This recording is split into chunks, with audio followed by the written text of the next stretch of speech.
আসসালামু আলাইকুম প্রিয় শিক্ষার্থীরা, আমি Abdullah Islam, dream medical academic and admission কেয়ারের পক্ষ থেকে সবাইকে স্বাগতম।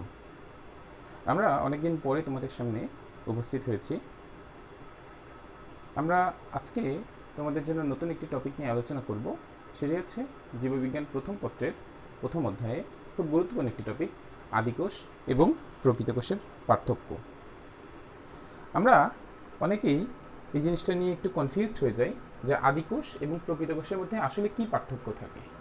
তো চলো আমরা আজকে শিখে নিই আদিকোষ এবং প্রকৃত কোষের মধ্যে আসলে পার্থক্য কী দেখা যায়। আদিকোষ কাকে বলে? আদিকোষের ইংলিশে আমরা জানি এটা হচ্ছে প্রোক্যারিওট। আদিকোষকে বলা হয় প্রোক্যারিওটিক সেল। যে সকল কোষের মধ্যে নিউক্লিয়াসটি সুগঠিত থাকে না তাদেরকে বলা হয় আদিকোষ, অর্থাৎ আদিকোষে নিউক্লিয়াস সুগঠিত নয়। নিউক্লিয়াস সুগঠিত নয়। এই যে নিউক্লিয়াস সুগঠিত নয়, এই সুগঠিত নিউক্লিয়াস, তাহলে সুগঠিত নিউক্লিয়াসের বৈশিষ্ট্য কি কি? নিউক্লিয়াস সুগঠিত হতে গেলে চারটা বৈশিষ্ট্য থাকা লাগবে। একটা হচ্ছে নিউক্লিয়ার পর্দা বা নিউক্লিয়ার এনভেলপ থাকা লাগবে।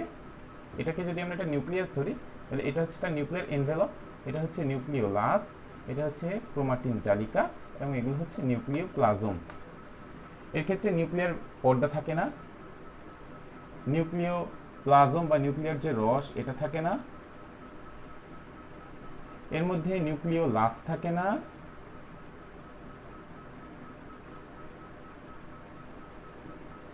এবং এর মধ্যে কোনো ক্রোমাটিন থাকে না।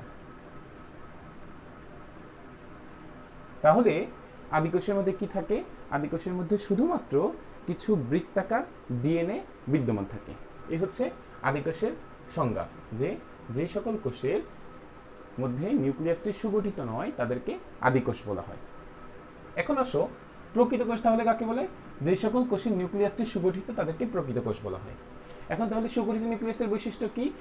এক কথা, এই চারটা বৈশিষ্ট্য আদিকোষের মধ্যে অনুপস্থিত থাকলেও প্রকৃত কোষের মধ্যে উপস্থিত থাকবে। এর নিউক্লিয়ার পর্দা থাকবে, নিউক্লিওপ্লাজম থাকবে, নিউক্লিওলাস থাকবে এবং ক্রোমাটিন থাকবে। এবং এখানে কোনো বৃত্তাকার ডিএনএ না থেকে এখানে কিছু দ্বিসূত্রক ডিএনএ উপস্থিত থাকে। এখানে কিছু দ্বিসূত্রক ডিএনএ, যেটাকে আমরা বলি ডাবল হেলিক্স, এমন কিছু দ্বিসূত্রক ডিএনএ উপস্থিত থাকে। আচ্ছা, চলো আমরা আদিকোষ এবং প্রকৃত কোষের আরও কিছু পার্থক্য জেনে নিই। দ্বিতীয় যে পার্থক্য থাকে এটা হচ্ছে আদিকোষের মধ্যে অঙ্গাণুর পার্থক্য। আদিকোষের মধ্যে কোনো অঙ্গাণু বিদ্যমান থাকে না, শুধুমাত্র এখানে রাইবোজোম বিদ্যমান থাকে। রাইবোজোম বাদে অন্য কোনো অঙ্গাণু থাকে না, কিন্তু প্রকৃত কোষে সকল প্রকার অঙ্গাণু বিদ্যমান থাকে।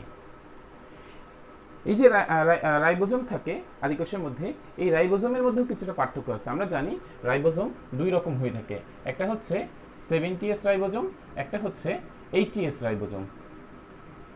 আদিকোষের মধ্যে থাকে 70S রাইবোজোম এবং প্রকৃত কোষের মধ্যে থাকে 80S রাইবোজোম। তাহলে আমরা কয়েকটা পার্থক্য দেখলাম। একটা হচ্ছে নিউক্লিয়াসের পার্থক্য, ডিএনএতে পার্থক্য, কোষীয় অঙ্গাণুতে পার্থক্য এবং রাইবোজোমের মধ্যে পার্থক্য। এবং লাস্টলি আরেকটা গুরুত্বপূর্ণ পার্থক্য, সেটা হচ্ছে কোষ বিভাজন। আমরা জানি আদিকোষ সাধারণত দ্বিবিভাজন বা বাইনারি ফিশন,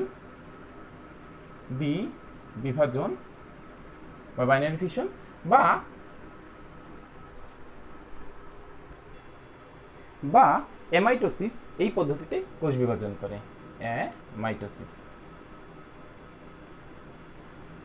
কিন্তু প্রকৃত কোষ এর বিভাজনের প্রক্রিয়াটা হচ্ছে আধুনিক, সেটা হচ্ছে মাইটোসিস এবং মিওসিস।